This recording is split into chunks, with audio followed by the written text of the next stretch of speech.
मानवी गुप्ता है और मैं बड़ी ब्राह्मणा की सांबा में रहने वाली हूँ। वहाँ पर स्थिति ऐसी थी कि हमें सिर्फ इंडियन गवर्नमेंट का सपोर्ट मिला वहाँ। अगर इंडियन गवर्नमेंट का सपोर्ट नहीं होता तो शायद मैं यहाँ ज़िंदा नहीं खड़ी होती। वहाँ पर क्रिटिकल सिचुएशन खार्किव में, कीव में ऐसी है कि खाना पीना बच्चों के पास ख़त्म है और वहाँ से खाना लेने के लिए भी निकलना पॉसिबल नहीं है।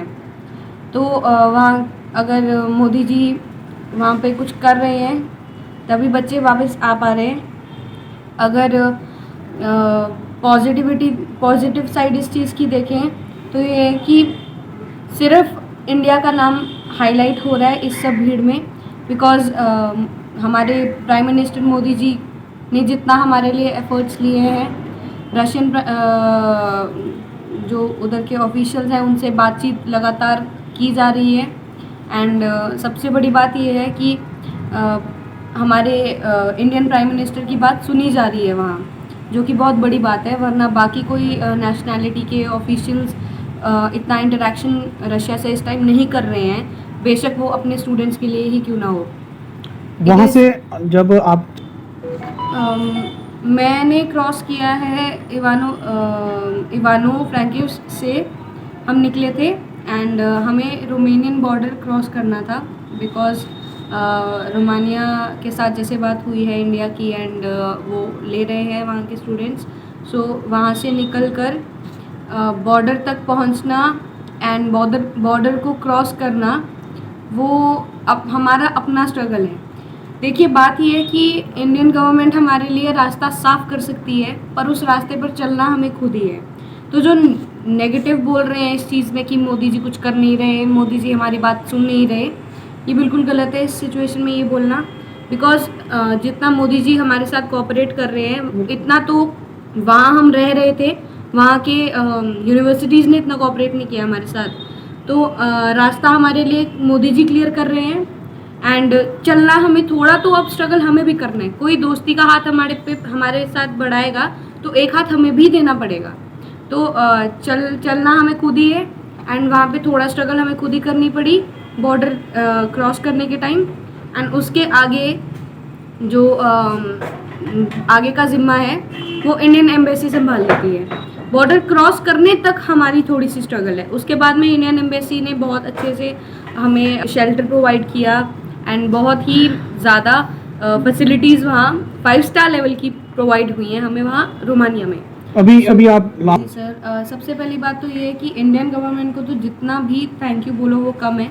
कमेंडेबल जॉब कर रहे हैं वो लोग एंड जो नेगेटिव बोल रहे हैं ना उनके खिलाफ, उनको बस यही है कि अगर आप किसी का काम अच्छा नहीं कंसिडर कर सकते तो एटलीस्ट नेगेटिव मत बोलो, बिकॉज जो बच्चे वहाँ फंसे हुए हैं उनके मन में ये नेगेटिव कमेंट सुन के डर बैठ जाता है कि कहीं सच्ची हम फंस तो नहीं जाएंगे।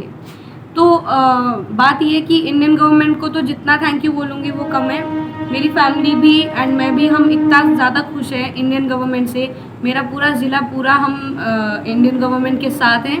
We are in full support of them and Indian government का ही दिल से शुक्रिया हम करना चाहेंगे। कि लास्ट में आप पीएम को क्या संदेश दोगे?